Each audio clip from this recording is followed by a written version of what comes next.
जय हिंद दोस्तों इस वीडियो में पढ़ेंगे हम सभी लोग जीके जीएस के 60 महत्वपूर्ण प्रश्न। कितने? 60 इंपॉर्टेंट क्वेश्चन पढ़ेंगे। सिलेक्टेड क्वेश्चन सारे ये इंपॉर्टेंट है, अच्छे क्वेश्चन। देखिए क्या होता है कि कभी कभी क्या होता है यार, यहाँ पर जो मुझे कम टाइम मिल पा रहा, क्योंकि क्या है मैं क्वेश्चनों को सिलेक्ट करता हूँ, ठीक है ना। क्वेश्चनों को सिलेक्ट करने के बाद टाइपिंग के पास पहुँच जाता है, टाइपिंग किए जाते हैं सभी क्वेश्चन, और क्या होते हैं गूगल से सही सभी क्वेश्चनों के मैं मैच नहीं करा पा रहा हूँ, बहुत कम समय मिला है, तो मिस्टेक हो जाती है एक दो क्वेश्चनों में क्या हो रहा है कि मिस्टेक हो रही है, या फिर टाइपिंग कराने में मिस्टेक हो रही है, या फिर बुक में ही आंसर गलत दे रखे हैं। तो उसके लिए सॉरी दोस्तों, यहाँ पर बहुत ज़्यादा समय मेरे पास नहीं इतना रह पा रहा है कि सभी क्वेश्चनों को मैं चेक कर पाऊँ। वैसे फिलहाल यहाँ पर 60 क्वेश्चन जो आज वाले हैं, इसको मैंने बारी बारी से सभी क्वेश्चन यहाँ पर एक एक करके चेक कर लिया है गूगल से, ठीक है। तो चलिए देखते रहिए इंपॉर्टेंट क्वेश्चन, अच्छे क्वेश्चन, एक भी क्वेश्चन आज यहाँ पर गलत नहीं होने वाला है। 1 से 2 क्वेश्चन आप सभी से ही पूछे जाएंगे, आप सभी लोग जरूर कमेंट बॉक्स में कमेंट करें। उसकी पीडीएफ टेलीग्राम से ले लेना, बहुत कम यार मुझे टाइम मिल पा रहा, और पीडीएफ भी मैं नहीं शेयर कर पा रहा हूँ टेलीग्राम पर। वैसे 4,000 लड़के होने वाले हैं टेलीग्राम पर, तो टेलीग्राम पर जुड़ सकते हो, और एसएससी जीडी की फटाफट तैयारी इसके लिए टेलीग्राम पर जुड़ो, वहाँ पर फटाफट पीडीएफ मिलती रहेगी। चलिए वीडियो को स्टडी ग्रुप में शेयर जरूर करिएगा। स्टार्ट करते हैं यहाँ पर, और सब्सक्राइब नहीं किया तो सब्सक्राइब जरूर कर लीजिएगा। नीचे रेड कलर का सब्सक्राइब बटन दे रखा है, सब्सक्राइब करने के साथ साथ बेल आइकन पर ऑल पर क्लिक कर लें, जिससे कि कोई भी वीडियो मिस ना हो आप सभी से। देखिए भारत का राष्ट्रीय फूल कौन सा है दोस्तों, सभी को पता होना चाहिए। भारत का राष्ट्रीय फूल कौन सा है? बहुत बच्चे कंफ्यूज में होते हैं, गुलाब लगाता है कोई, कमल लगाता है, ठीक है दोस्तों इसका करेक्ट आंसर है ऑप्शन नंबर डी वाला। भारत का राष्ट्रीय फूल क्या है? कमल है, याद रखिए, ठीक है ना। कमल है भारत का राष्ट्रीय फूल। अगला क्वेश्चन देखते हैं। सेकेंड क्वेश्चन क्या बना है? गाय की गर्भाधान काल कितने दिनों का होता है? जो गाय की गर्भाधान काल कितने दिनों का होता है दोस्तों? 280 दिन, 300 दिन, 330 दिन, या फिर 340 दिन। सेकेंड का दोस्तों ए करेक्ट है, 280 दिनों का होता है, याद रखिए। गाय का गर्भाधान 280 दिनों का होता है। ऑप्शन नंबर दोस्तों ए करेक्ट है। 280 दिन मतलब कि यहाँ पर 280 को 30 से जैसे डिवाइड लगाओगे कितने बार में जाएगा? 1 0 1 0 कैंसिल, 3 7 21, 3 9 27, 3 9 27, यानी कि 9 महीने 10 दिन का टाइमिंग होता है, ठीक है, गाय के गर्भाधान का, याद रखिए। ऑप्शन नंबर ए करेक्ट है। देखिए अगला क्वेश्चन क्या क्वेश्चन बनना है? थर्ड क्वेश्चन इंपॉर्टेंट है, ध्यान से देखिए इस क्वेश्चन को। राज्यसभा किसी विधेयक को अपने पास कितने दिनों तक रख सकता है? राज्यसभा किसी विधेयक को कितने दिनों तक अपने पास रख सकता है दोस्तों? 14 दिन, 20 दिन, 4 माह, या फिर इनमें से कोई नहीं? तो दोस्तों इसका करेक्ट आंसर है ऑप्शन नंबर ए वाला। कोई विधेयक को राज्यसभा किसी विधेयक को 14 दिन तक अपने पास रख सकता है दोस्तों। करेक्ट है इसका ऑप्शन नंबर ए वाला। ए वाला दोस्तों राइट है, याद रखिएगा। अगला क्वेश्चन देखते हैं। चौथा क्वेश्चन क्या बनना है, ध्यान से देखिए इस क्वेश्चन को। निम्नलिखित में से कौन सा विटामिन घाव भरने में सहायक होता है दोस्तों? कौन सा विटामिन है जो दोस्तों जो घाव भरने में सहायक होता है, पूछा जा रहा है। Vitamin A, vitamin B, vitamin C, या फिर विटामिन के? तो करेक्ट आंसर इसका क्या दोस्तों हो रहा है? तो चाहो तो आपसे लोग इस क्वेश्चन का राइट आंसर कमेंट बॉक्स में कमेंट कर सकते। बहुत ईजी सिंपल क्वेश्चन है, ठीक है। या फिर ए होगा, सी होगा, बी होगा, या फिर के होगा? कौन सा विटामिन है घाव भरने में सहायक, कौन सा विटामिन होता है? कमेंट बॉक्स में आ जाना चाहिए। 2 से 3 क्वेश्चन आप सभी से पूछे जाएंगे, याद रखना है। चलिए अगला क्वेश्चन देखिए क्या क्वेश्चन बनाना है। निम्नलिखित में से कौन समांतर रेखा है? कौन सी रेखा समानांतर रेखा है?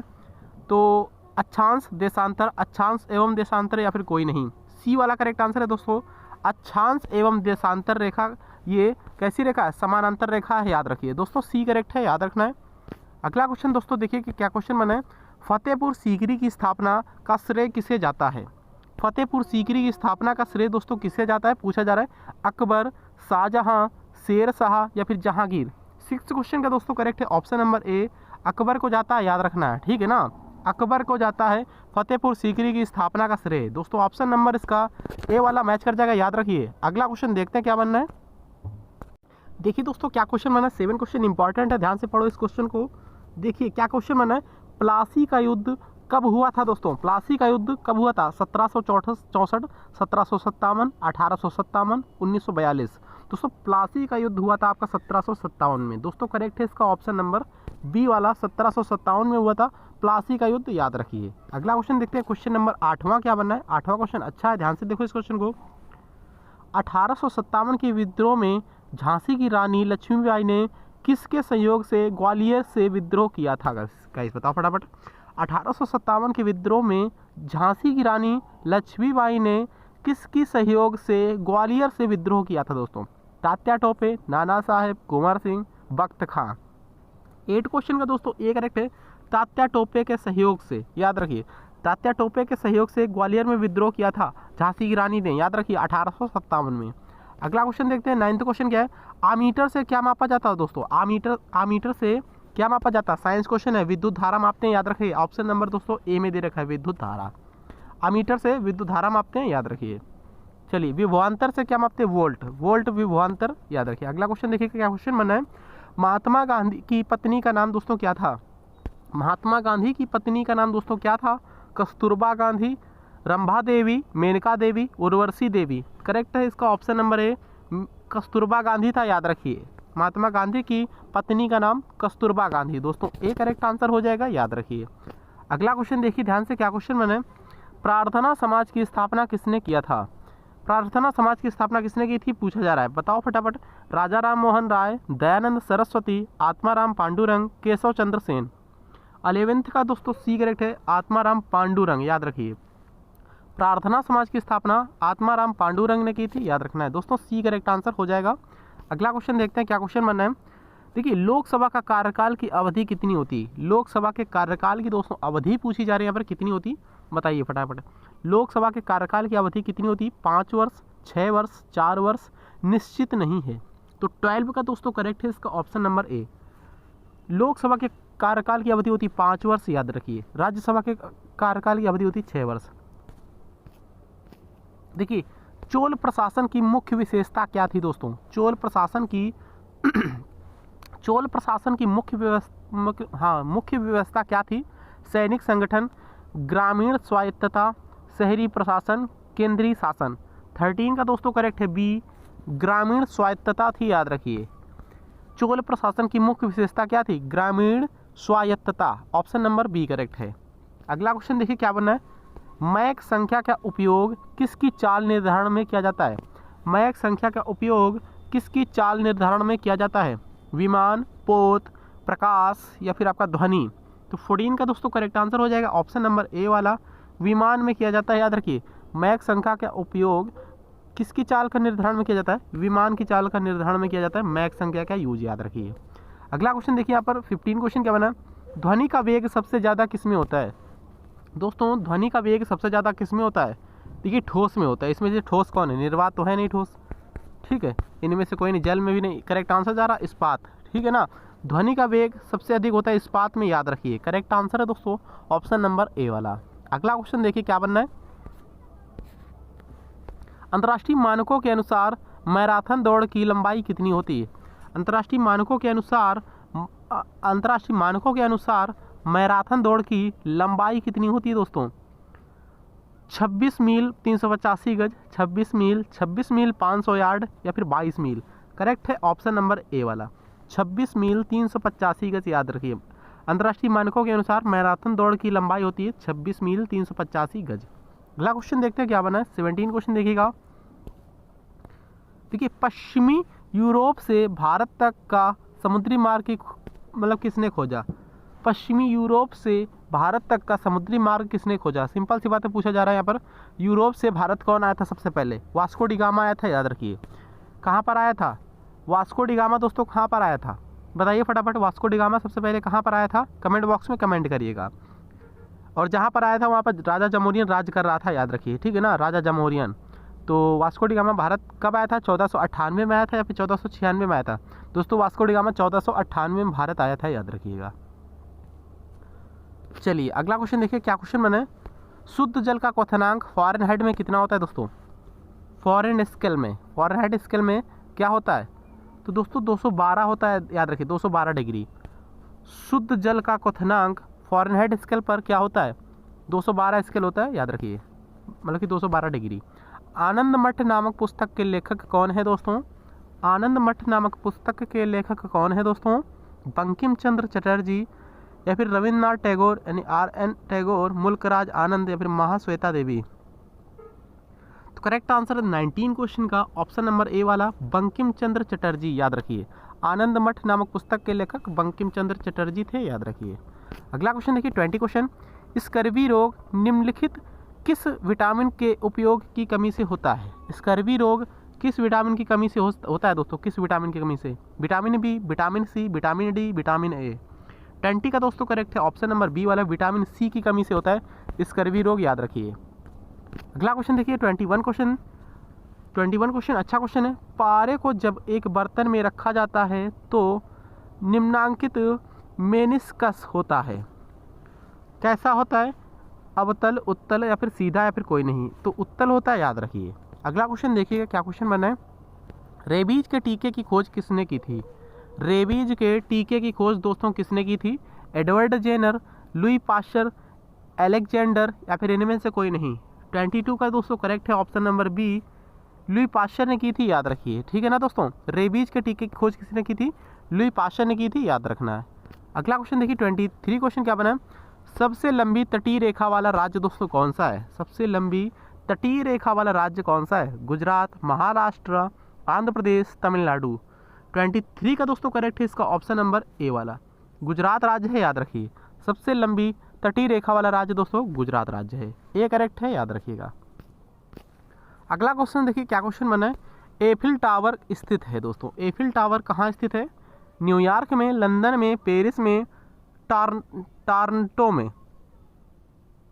24 का दोस्तों सी करेक्ट है, पेरिस में स्थित है, फ्रांस की राजधानी पेरिस में स्थित है एफिल टावर। ये क्वेश्चन रिपीट हो चुका है, याद रखिएगा। अगला क्वेश्चन देखिए, दादा साहब फाल्के पुरस्कार किस क्षेत्र में दिया जाता है दोस्तों? दादा साहब फाल्के पुरस्कार किस क्षेत्र में दिया जाता है? चिकित्सा, सिनेमा, खेल या फिर साहित्य। तो सिनेमा के क्षेत्र में दिया जाता है, फिल्मों में दिया जाता है दादा साहब फाल्के पुरस्कार, याद रखिएगा। ठीक है ना, किस क्षेत्र में? फिल्मों में दिया जाता है दादा साहब फाल्के पुरस्कार, यानी सिनेमा के क्षेत्र में। 26 क्वेश्चन देखिएगा, अलमाटी बांध किस नदी पर है दोस्तों? अलमाटी बांध किस नदी पर है? गोदावरी, कावेरी, कृष्णा, महानदी। 26 का दोस्तों सी करेक्ट है, कृष्णा नदी पर है, याद रखिए। अलमाटी बांध कृष्णा नदी पर है, सी वाला करेक्ट आंसर है। अगला क्वेश्चन देखिए क्या क्वेश्चन बनना है। गुनीज पुर्तगाली यात्री, कौन? गुनीज पुर्तगाली यात्री विजयनगर किसके शासनकाल में आया था? तो इस क्वेश्चन का आंसर आप सभी को कमेंट बॉक्स में देना है, कमेंट करके। ठीक है, इतिहास का क्वेश्चन है। गुनीज पुर्तगाली यात्री विजयनगर किसके शासनकाल में भारत आया था दोस्तों? मतलब किसके शासनकाल में आया था? हाँ, भारत, वही भारत में ही है विजयनगर। तो देव राय, अच्युत राय, कृष्णदेव राय, मल्लिकार्जुन। बताइए फटाफट, कमेंट करिएगा इस क्वेश्चन का राइट आंसर। अगला क्वेश्चन देखिएगा, द्वितीय आंग्ल मैसूर युद्ध किस संधि के तहत समाप्त हुआ? द्वितीय आंग्ल मैसूर युद्ध किस संधि के तहत समाप्त हुआ था? मैसूर, मंगलौर, श्रीरंगपत्तनम या फिर आपका मद्रास। 28 का दोस्तों करेक्ट है इसका ऑप्शन नंबर बी वाला, मैंगलोर की संधि के साथ समाप्त हुआ था द्वितीय आंग्ल मैसूर युद्ध, याद रखिएगा। देखिए 29 क्वेश्चन क्या बना, महात्मा गांधी जल विद्युत उत्पादन प्लांट कहाँ स्थित है दोस्तों? महात्मा गांधी जल विद्युत उत्पादन प्लांट कहाँ स्थित है? जोग प्रपात, शिव समुद्रम, गोकक, इनमें से कोई नहीं। तो यहाँ पर करेक्ट आंसर जा रहा है ऑप्शन नंबर 29 का ए वाला है। ठीक है ना, जोग जलप्रपात। जोग जलप्रपात को गरसप्पा जलप्रपात भी बोलते हैं और महात्मा गांधी जलप्रपात भी बोलते हैं, याद रखिए। ये कहाँ स्थित है? कर्नाटक में है, याद रखिएगा। अगला क्वेश्चन देखिएगा, बांदीपुर वन्यजीव अभ्यारण्य कहाँ स्थित है? बांदीपुर वन्यजीव अभ्यारण्य कहाँ स्थित है? मांड्या, मैसूर, दार्जिलिंग, शिमोगा। 30 का दोस्तों करेक्ट है इसका ऑप्शन नंबर बी वाला, मैसूर में स्थित है बांदीपुर अभ्यारण्य, याद रखिए। बांदीपुर वन्यजीव अभ्यारण्य मैसूर में है। 31 क्वेश्चन देखिएगा, टीपू सुल्तान का ग्रीष्म महल कौन सा था दोस्तों? टीपू सुल्तान का ग्रीष्म महल कौन सा है? दरिया दौलत बाग है, याद रखिए, दरिया Daulat Bagh. C correct answer हो जाएगा। अगला क्वेश्चन देखिएगा, गेटवे ऑफ इंडिया का निर्माण किस वर्ष हुआ था दोस्तों? गेटवे ऑफ इंडिया का निर्माण किस वर्ष हुआ था दोस्तों? 1911 में, 1927 में, 1957 में, 1947 में। 32 का करेक्ट आंसर इसका ऑप्शन नंबर ए वाला है, 1911 में, याद रखिए। गेटवे ऑफ इंडिया का निर्माण 1911 में हुआ, याद रखना है। देखिए, निम्नांकित में से किस अंग्रेज गवर्नर जनरल ने 1911 में भारत की राजधानी कलकत्ता से दिल्ली स्थानांतरित की थी? फिर से क्वेश्चन रिपीट कर रहा हूँ, निम्नलिखित में से किस अंग्रेज गवर्नर जनरल ने 1911 में भारत की राजधानी कलकत्ता से दिल्ली स्थानांतरित की? Lord Mountbatten, Lord Canning, Lord Hardinge या फिर आपका वारन हेस्टिंग्स। करेक्ट आंसर है 33 का दोस्तों लॉर्ड हार्डिंग द्वितीय ने, याद रखिए यहाँ पे द्वितीय नहीं दे रखा है, वैसे करेक्ट आंसर लॉर्ड हार्डिंग द्वितीय ही है, सी करेक्ट है, जिसने राजधानी कलकत्ता को दिल्ली से कलकत्ता से दिल्ली स्थानांतरित की 1911 में, याद रखना है, किसने, लॉर्ड हार्डिंग द्वितीय ने। अगला क्वेश्चन देखिए, 1885 ईस्वी में भारतीय राष्ट्रीय कांग्रेस के प्रथम अधिवेशन की अध्यक्षता दोस्तों किसने की थी। फिर से क्वेश्चन रिपीट कर रहा हूँ, 1885 ईस्वी में भारतीय राष्ट्रीय कांग्रेस के प्रथम अधिवेशन की अध्यक्षता किसने की थी। ए.ओ. ह्यूम, दादा भाई नौरोजी, डब्ल्यू.सी. बनर्जी यानी व्योमेश चंद्र बनर्जी, या फिर फिरोज शाह मेहता। करेक्ट आंसर 34 का दोस्तों ऑप्शन नंबर सी, डब्ल्यू.सी. बनर्जी ने की थी अध्यक्षता, याद रखिए 1885 में। ठीक है, टीपू सुल्तान की राजधानी निम्नलिखित में से किस स्थान पर थी। टीपू सुल्तान की राजधानी किस स्थान पर थी। श्रीरंगपट्टनम, मैसूर, बेंगलोर, भाग्यनगर। 35 का दोस्तों करेक्ट है इसका ऑप्शन नंबर ए वाला, श्रीरंगपट्टनम में स्थित थी टीपू सुल्तान की राजधानी, याद रखिए। अलबरूनी किसके शासनकाल का इतिहासकार था। अलबरूनी किसके शासनकाल में इतिहासकार था दोस्तों। महमूद गजनी, बलबन, अकबर, मोहम्मद बिन तुगलक। 36 का दोस्तों करेक्ट आंसर इसका ऑप्शन नंबर ए वाला, महमूद गजनी। महमूद गजनी के शासनकाल का इतिहासकार था कौन, अलबरूनी, ये करेक्ट है। द्रोणाचार्य पुरस्कार किस क्षेत्र में दोस्तों दिए जाते हैं। द्रोणाचार्य पुरस्कार दिए जाते हैं किस क्षेत्र में दिए जाते हैं। एथलीट को दिए जाते हैं, खेल प्रशिक्षकों को दिए जाते हैं, कर्नाटक संगीतकारों को दिए जाते हैं, या फिर खेल से संबंधित व्यक्तियों को। तो खेल प्रशिक्षण में दिए जाते हैं, याद रखना है, किसमें, खेल प्रशिक्षण में। द्रोणाचार्य पुरस्कार खेल प्रशिक्षण में दिए जाते हैं, याद रखना है। अगला क्वेश्चन देखिए क्या क्वेश्चन बना है। संयुक्त राष्ट्र के महासचिव श्रीमान कोफी अन्नान निम्न में से किस देश से संबंधित हैं। फिर से क्वेश्चन देख रहा हूँ, देखिए यहाँ पर संयुक्त राष्ट्र के महासचिव श्रीमान कोफी अन्नान किस देश से संबंधित हैं। तो घाना देश से संबंधित है, याद रखिए, किस देश से, घाना देश, सी वाला करेक्ट है। तिरुपति मंदिर कहाँ दोस्तों स्थित है, बताओ फटाफट। तिरुपति मंदिर, तिरुपति मंदिर कहाँ स्थित है। कर्नाटक, आंध्र प्रदेश, तमिलनाडु, केरल। 39 का दोस्तों करेक्ट आंसर जाए इसका ऑप्शन नंबर बी के साथ, आंध्र प्रदेश में स्थित है, याद रखिए। तिरुपति मंदिर आंध्र प्रदेश में स्थित है, बी करेक्ट है। 40 क्वेश्चन देखिएगा, जापान की दोस्तों मुद्रा क्या है पूछा गया पर। जापान की मुद्रा क्या है, युआन, डॉलर, येन, या फिर रूबल।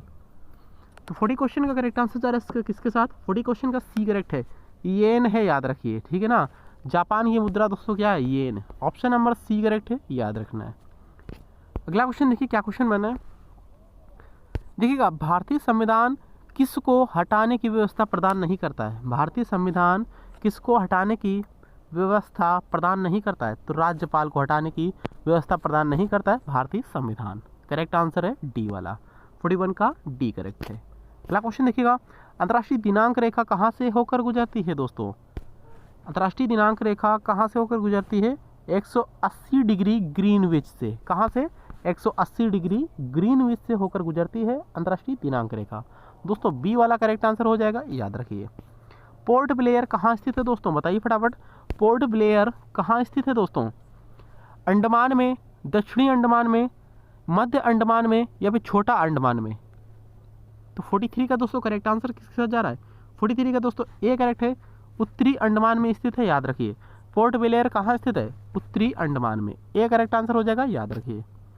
देखिए पल्लव राजा की राजधानी थी, पल्लव राजा की राजधानी कहाँ थी दोस्तों, 44 का दोस्तों सी करेक्ट है, कांचीपुरम थी, याद रखिए।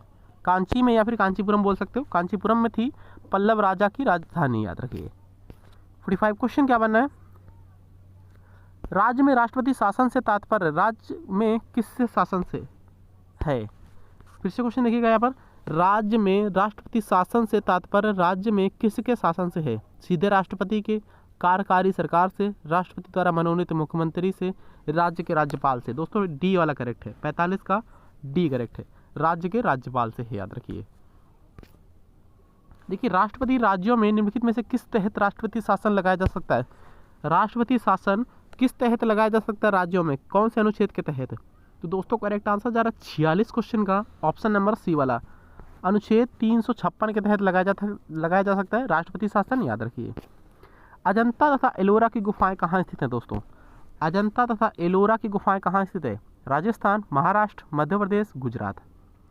47 का दोस्तों यहाँ पर बी करेक्ट है, महाराष्ट्र में स्थित है, याद रखिए। अजंता तथा एलोरा की गुफाएं महाराष्ट्र राज्य में, याद रखिएगा। देखिए 48 क्वेश्चन क्या बना है, छोटी रेलवे लाइन की पटरी की चौड़ाई कितनी होती है? छोटी रेलवे लाइन की पटरी की चौड़ाई दोस्तों कितनी होती है? 48 का बी करेक्ट है, 2,4 याद रखिए। उगते हुए सूरज देश को किसको कहा जाता है? मतलब कि उगते हुए सूरज के देश को किसे बोलते हैं? सबसे पहले जिस देश में सबसे पहले सूर्य निकलता हो, जापान देश में सबसे पहले सूर्य निकलता है, याद रखिए। करेक्ट है ऑप्शन नंबर बी वाला, 49 का फिलहाल बी राइट है।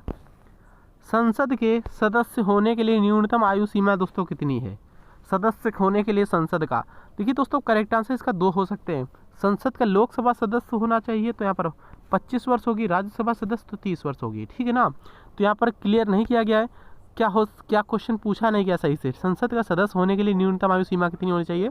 संसद में अगर लोकसभा का सदस्य बनना है तो यहाँ पर आपके 25 वर्ष, राज्यसभा का सदस्य बनना है तो 30 वर्ष होनी चाहिए, याद रखना है दोनों चीज़ें। देखिए 10 क्वेश्चन इसके बाद और बचे, 9 क्वेश्चन, 9-10 क्वेश्चन।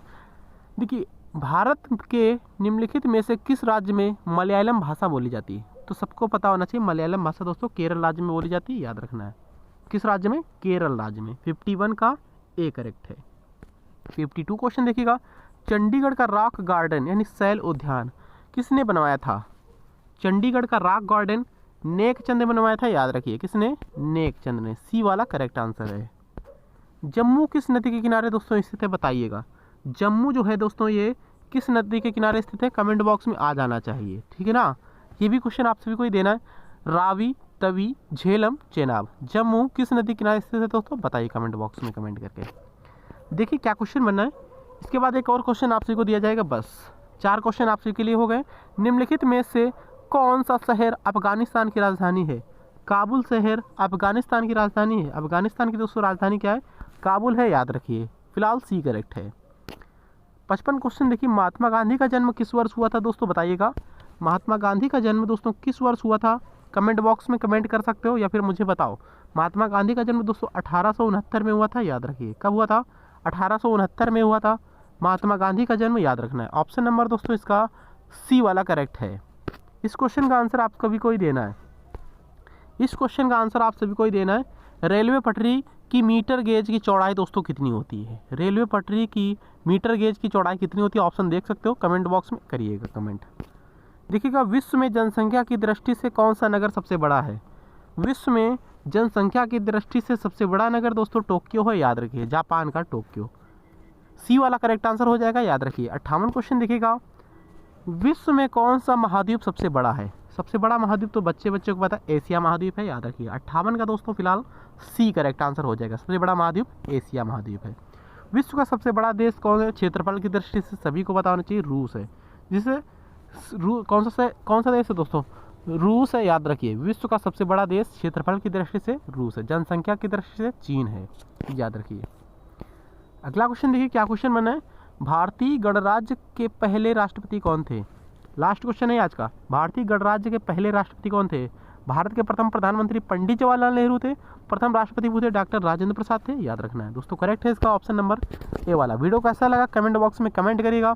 देखिए यहाँ पर आप सभी को मैंने 60 क्वेश्चन करा दिए ओनली 23 मिनट में। मिलता है किसी नेक्स्ट अच्छे इंपॉर्टेंट वीडियोज में। और लाइक सब्सक्राइब शेयर प्लीज़ आपसे लोग जरूर करें।